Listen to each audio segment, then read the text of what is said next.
katika sehemu yetu ya Kiswahili, ambapo leo tunaanza na hii karatasi. Andika maneno yenye sauti zifuatazo: th, th,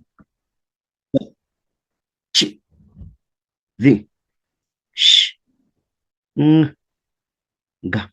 Tukiangalia hapa kwa tuko na dhana, dhahabu, dhambi, dhani, dhahania, dhuluma, dhiki, ghadhabu, dhoruba na dhihaki, na maneno mengine ambayo yana sauti d. Haya, kitate cha ni dha. Dha ndio hii hapa hivi. Kwa hivyo dha, tuone maneno yake ni kama thelathini, themanini, dhabiti, dhamani, dhubutu, dhieta, dhamini, dhumni, theluji, dhuluthi na maneno mengine yaliyo na sauti th. Nambari ya 3, chi na shi.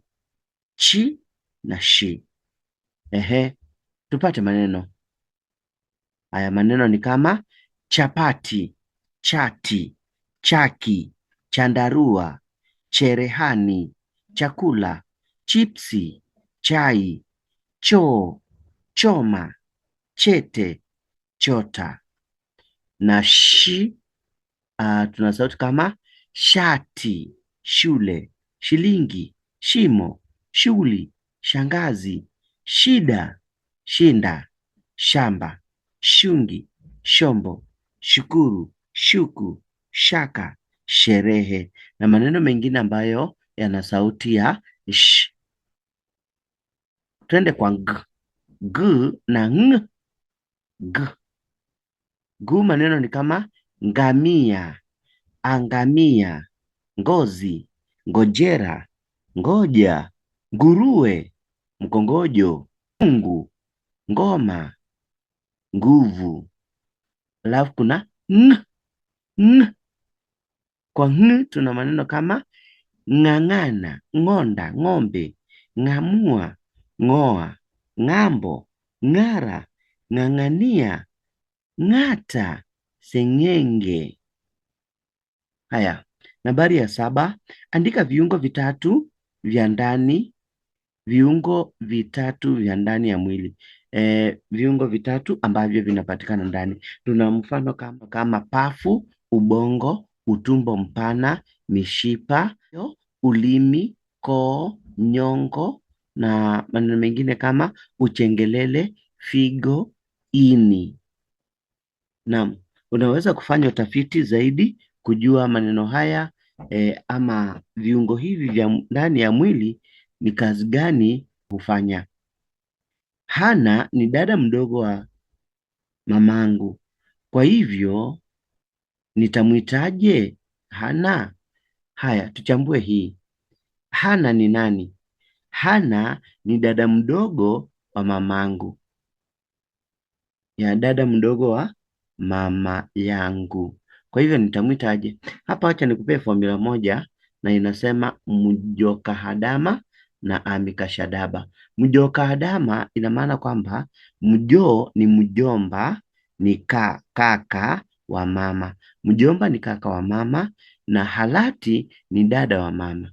Kwa hivyo kama huyu ni dada wa mama, basi twafaa tumwite halati. Alafu kuna nyingine hapa hivi. Hebu tuone upande wa baba, unaweza kusema amikashadaba. Amikashadaba ni kigezo ama formula ya kusaidia kujua ami ni nani na shangazi ni nani. Kwa hivyo ami ni kaka wa baba na inamaanisha shangazi ni dada wa baba. Kwa hivyo ami pia huitwa amu na shangazi pia huitwa biomba.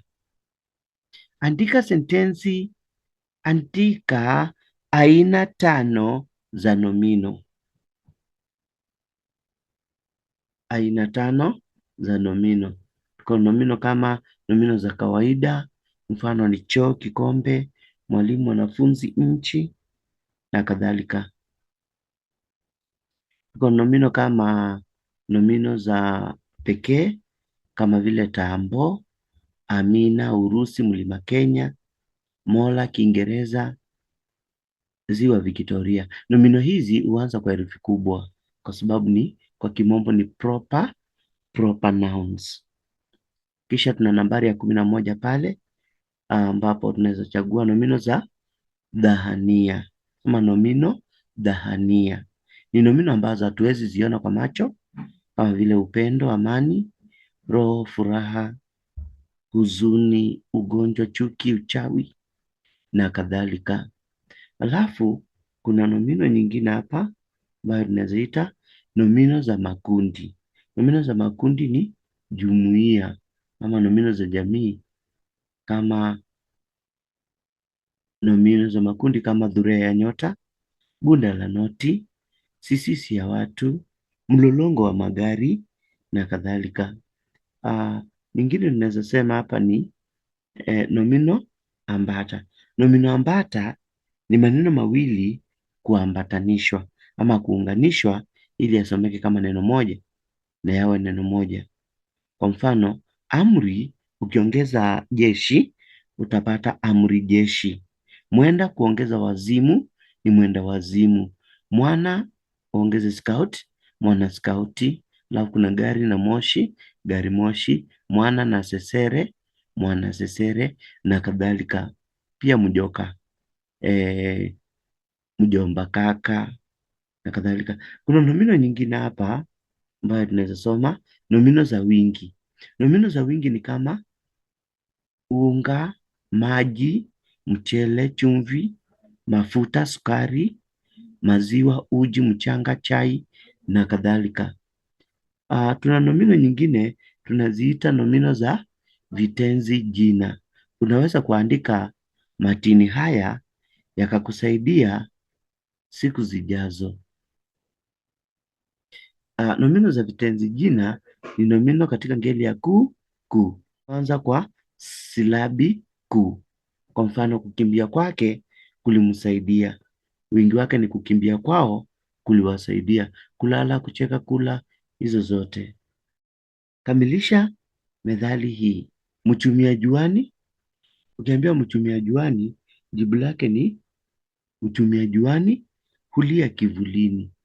Mchumia juani hulia kivulini. Ina maana kwamba unapoteseka, unapotafuta ama kusoma kwa bidii, sahii unajinyima starehe, huko ndiko kuchumia juani. Kwa hivyo utakapokuwa unakulia kivulini ni wakati ambapo pale unasherehekea matokeo yako, matokeo mazuri, unajiunga na shule nzuri. Hiyo nayo, hiyo ndio kulia kivulini. Ama kufanya kazi kwa bidii sana, kupitia changamoto nyingi, lakini baadaye unapata matunda ya ile kazi ambayo ulikuwa ukiifanya. Huko ndiko kulia kivulini. Swali la mwisho hapa ni nambari ya 15, nambari ya 16. Hapa tunaambiwa pigia kivumishi mstari. Kwanza, kivumishi ni nini? Kivumishi tuliona kwamba ni neno ambalo linatoa uvumi ama linatoa maelezo zaidi kuhusu nomino. Kwa hivyo, wasichana 4 wanaandika barua. Hii 4 ndio inaelezea wasichana. Kwa hivyo 4 itakuwa ni 4 ni kivumishi. Na nyingine hapa ni mrefu. Mrefu pia ni kivumishi kwa sababu kinaelezea kijana. Wacha tuone. Vivumishi tumesema ni maneno yanayotoa maelezo zaidi kuhusu nomino. Sawa sawa? Maneno yanayotoa maelezo zaidi kuhusu nomino. Na hivyo ndivyo tumekamilisha kipindi chetu cha leo. Tukutane katika karatasi ya mtihani na Target Wins. Bye.